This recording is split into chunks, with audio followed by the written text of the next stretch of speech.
Na żółtej planszy biały napis: odpustowe pierniki z Kańczugi.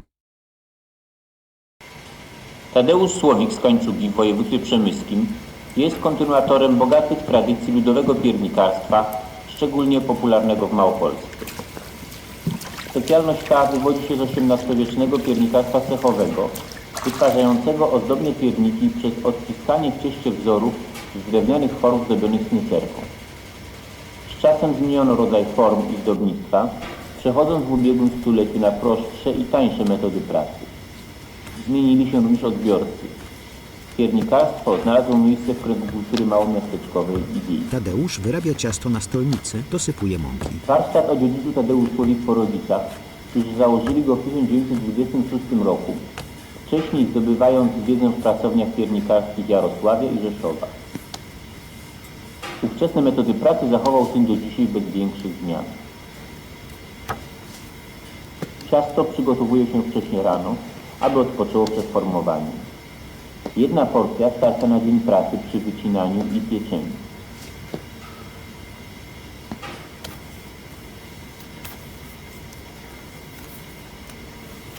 Tajemnica zawodu tkwi podobno w proporcjach i składnikach użytych do wyrobu ciasta. Tego mistrz nie chce zdradzić. Powiedział tylko, że mąka najlepsza pszenna i mielona w grudniu. Do niej koniecznie są żółtka jaj, syrop ziemniaczany obecnie zastępujący miód, cukier, amoniak do spróchniania, wonne esencje i korzenie. Piernikarz starannie rozwałkowuje ciasto za pomocą drewnianego wałka. Tworzy cienki, sprężysty placek. Pracuje szybko. Wkłada dużo siły w równomierne rozwałkowanie ciasta. Tadeusz Słowik to postawny brunet po 50. Na filmie nosi strój piekarza, białą koszulę z podwiniętymi rękawami, białe spodnie i fartuch, na głowie ma czapkę kucharską.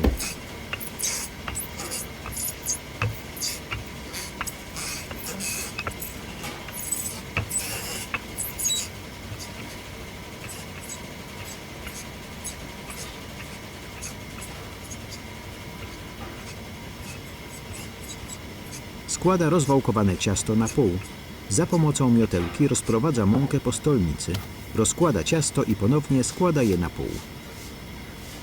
Jak za dawnych lat, tak i dziś Tadeusz Słowik wycina z ciasta w postaci koników, lalek, różnej wielkości serca i drobne ciasteczka zwane całuskami, które wypieka się przez cały rok. Przed większymi świętami asortyment wzbogaca się. Na Wielkanoc przygotowuje baranki, na Świętego Mikołaja w postaci Mikołajów, na Boże Narodzenie małe ciasteczka zdobjące choinki o kształcie gwiazdek, aniołów, szopek i koszyczków. Formy służące do odciskania ciasta wykonuje sam na wzór starych pozostałych po ojcu. Piernikarz odciska w cieście kształty metalowych foremek. Wycięte pierniki odkłada na bok.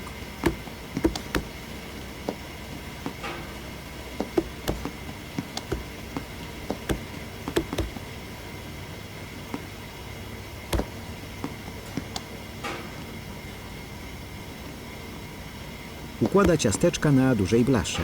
Oczyszcza ją zmiotką z nadmiaru mąki.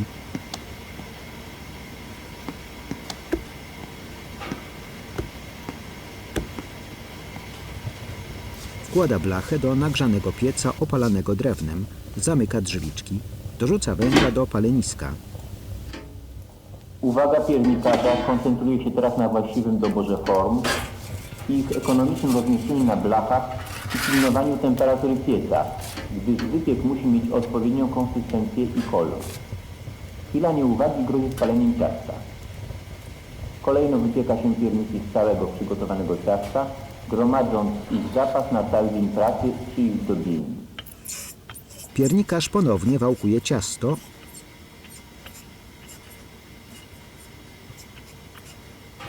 Wykrawa serca. Wycięte kształty układa na blaszę.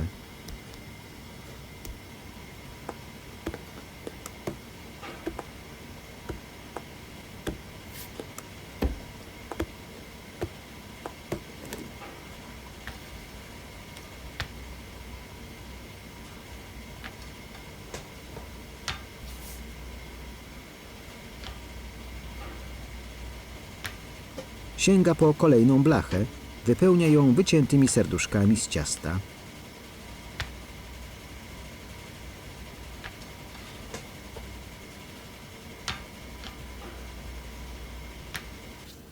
Tadeusz wykrawa pierniki w kształcie serca o dużym rozmiarze.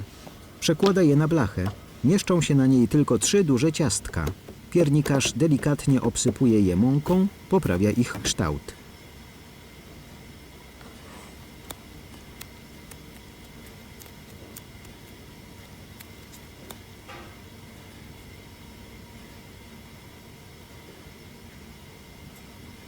Otwiera drzwiczki pieca, sprawdza poziom wypieczenia pierników na górnej półce.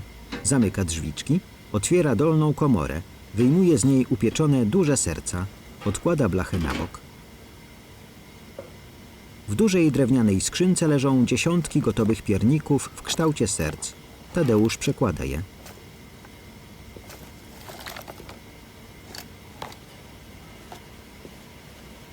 Przysiada obok pieca, odpoczywa paląc papierosa. Rozmawia z osobą poza kadrem. Po wypieczeniu ciasta następuje przygotowanie glazury, którą pokrywa się wierzchy wypieków. Jej składnikami są roztwór żelatyny, białka jaj, syrop ziemniaczany kupowany w fabryce oraz mąka ziemniaczana. Piernikarz ustawia na środku izby krzesełko, przed nim kładzie metalową misę. Obok stawia skrzynkę mąki ziemniaczanej.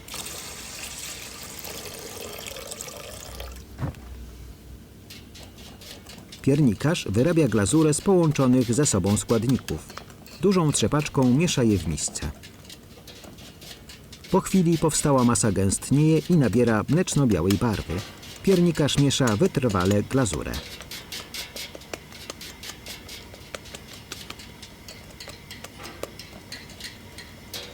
Z dużej beczki stojącej w kącie izby wybiera ręką 2 porcje gęstego, lepkiego syropu. Wrzuca je do miski.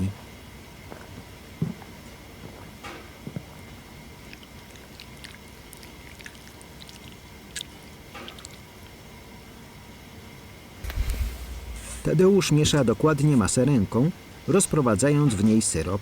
Dodaje mąki ziemniaczanej, cały czas mieszając.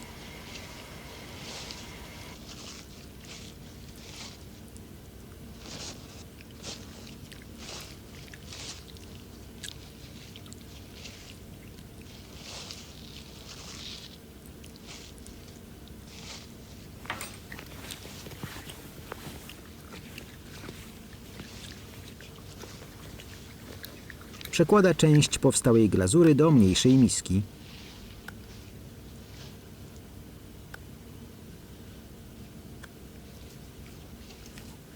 Myje i starannie wyciera ręce.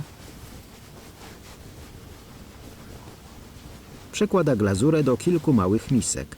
Na stole stoją już 3 małe pojemniki wypełnione kremową glazurą. Piernikarz sięga po długą deskę. Kładzie ją na stolnicy, układa na niej wypieczone pierniki serca. Pędzelkiem rozsmarowuje na ich powierzchni glazurę. Glazurą smaruje się każdy wypiek, nakładając zarazem barwne paski papieru, staniolu, fotografie i ozdobne druki. Przed wojną różne kolorowe główki aniołków, dziewczynek, Mikołajów z drukarni Krakowa, Wiednia i Pragi roznoszone były przez agentów trudniących się rozprowadzaniem towaru wśród nabywców. Brak tego rodzaju druków obecnie jest głównym zmartwieniem piernikarza i stał się przyczyną zaniechania produkcji jeźdźców na koniach, dużych aniołów, Mikołajów i lalek w powijakach. Używane obecnie nalepki zdobywa słowik z wielkim trudem. Czasami nawet wyprawia się po nie za granicę. Tadeusz nakleja na posmarowane glazurą ciastka niewielkie kolorowe paski papieru i czarno-białe fotografie.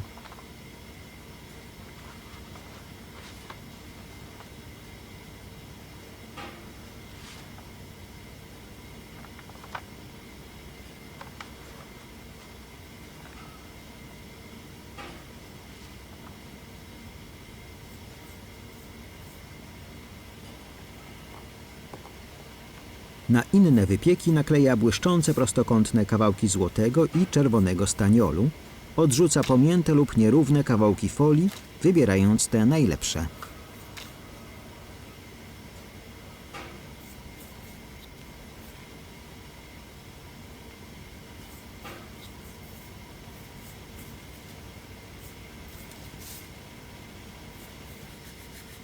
Piernikarz pokrywa lukrem pierniki w kształcie uproszczonych ludzkich sylwetek.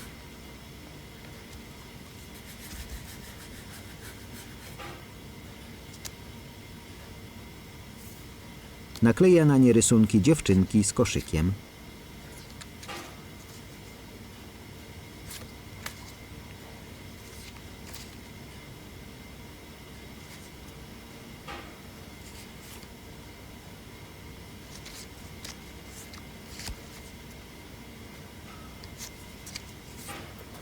Gotowe pierniki wypełniają całą powierzchnię długiej deski.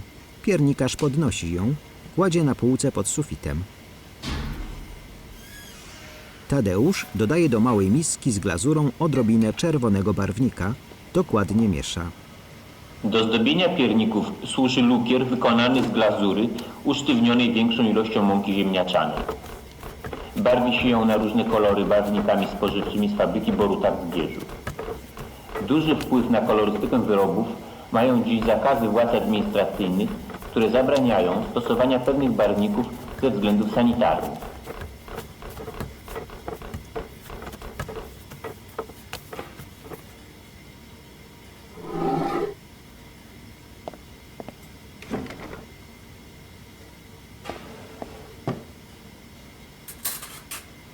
Tadeusz dosypuje żółtego barwnika do innej miski.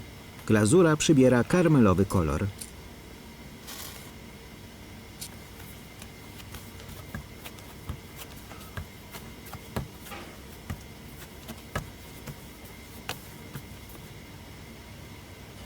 Rzemieślnik dodaje kolejno odrobinę czerwonego barwnika. Miesza całość, powstaje glazura w kolorze pomarańczowym.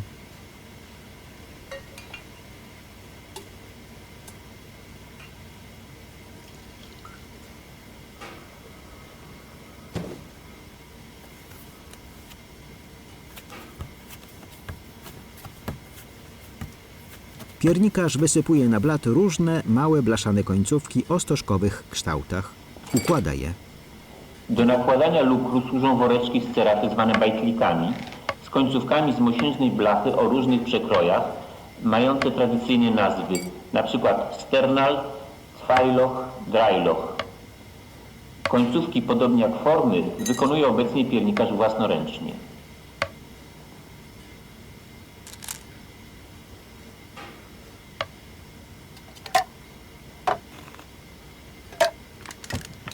Sięga po specjalny worek z ceraty, mocuje na nim wybraną końcówkę.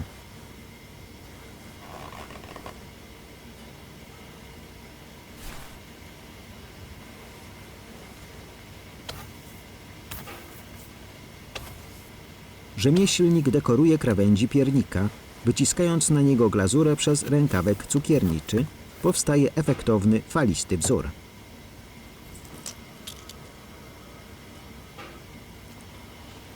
Wypieki ozdobione są tak, by, jak mówi Tadeusz Słowik, były miłe dla oka i zawierały elementy zaciekawiające nabywcę. Piernikarz powtarza seryjnie zasadnicze wzory, których nauczył się od ojca jeszcze przed wojną. Jednakże brak tak ostry jak dawniej konkurencji osłabił nieco staranność zdobienia i wpłynął na pewną oszczędność ornamentyki. Produkcja wzorów o dużej pracochłonności, nieopłacalna dla piernikarza, jest dziś coraz rzadsza. Dużym powodzeniem cieszą się pierniki ofiarowywane wybrankom serca, zawierające okolicznościowe napisy lub ozdobione imionami. Pierniki te są także miłymi prezentami imieninowymi. Dla dzieci wyrabia się małe serduszka, lalki i koniki. Piernikarz nakłada do rękawka żółty krem. Zdobi piernik cienką wstęgą, pociągniętą wzdłuż poprzednio wykonanego wzoru. Tak samo dekoruje kolejne ciastka.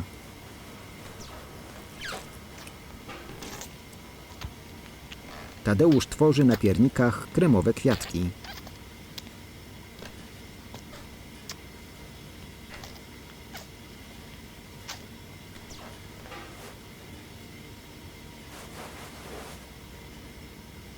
Wykonuje na pierniku napis z glazury „Kocham Cię”.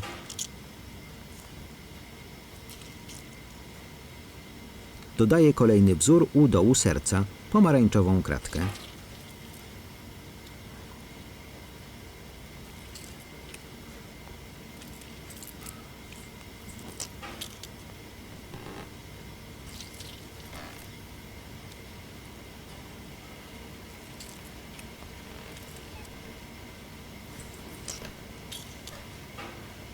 Wykonuje kolejne, ostatnie już zdobienia, różowe rozety.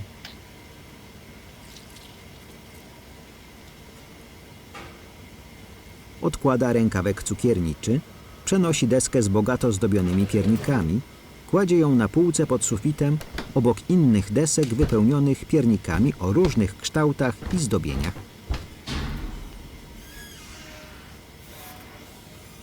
Piernikarz wyrabia pomarańczową glazurę. Zbliżenie na miski z kolorowymi kremami i na buty Tadeusza przypruszone mąką. Piernikarz skrzętnie dekoruje małe pierniczki w kształcie zwierzątek.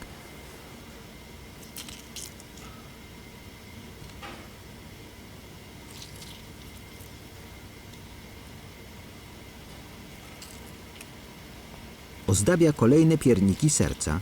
Na nich napisy z odpustu, daj buzi i z miłości.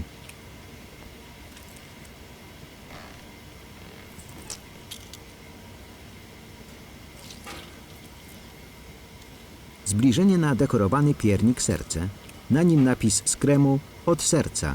Powierzchnię ciastka zdobią różnokolorowe szlaczki, różyczki i geometryczne wzory. Obecnie cały towar piernika sprzedaje kupcom straganiarzom, którzy rozwożą go po okolicznych targach i odpustach. Wspomina jednak, że przed wojną wspólnie z ojcem odbywali podróże furmanką na największe okoliczne odpusty w Leżajsku, Kalwarii Pacławskiej, Starej Wsi, Sieteszy, Lubowni, Chłopicach koło Jarosławia, sami sprzedając swoje wyroby. Tadeusz ozdabia piernikowe figurki w kształcie baranków. Z białego kremu tworzy gęste runo zwierzęcia.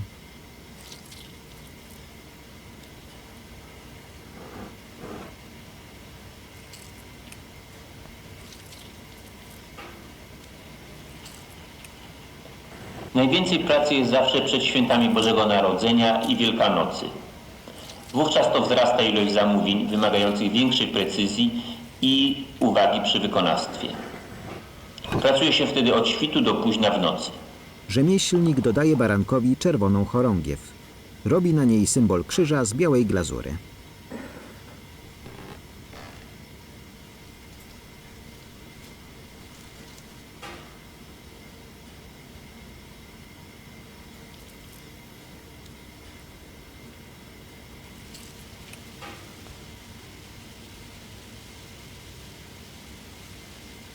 Tadeusz ozdabia baranka czarnymi piórkami i odrobiną żółtego kremu. Odstawia gotową figurkę na drugi koniec stołu, gdzie czekają inne piernikowe baranki.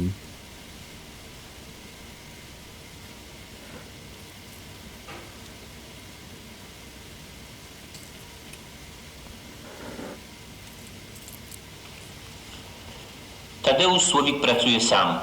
Czasem tylko i niechętnie pomaga mu syn, marzący o zawodzie technika samochodowego. I zapewne dziwi się ojcu, że przez kilkanaście godzin na dobę stoi przy warsztacie nad piernikami.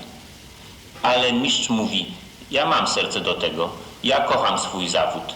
I chyba właśnie dlatego możemy podziwiać wyroby ostatnich już w Polsce piernikarzy. Jarmark. Przechodnie oglądają towary na straganach. Wybierają kolorowe pierniki.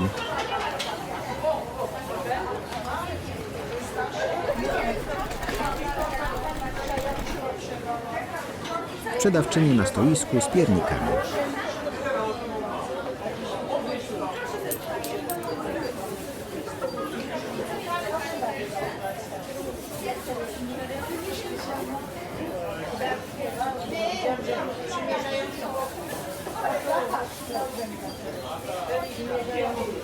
Żółta tablica z napisem Realizacja Teresa Ambrożewicz, Krzysztof Chojnacki, Państwowe Muzeum Etnograficzne w Warszawie.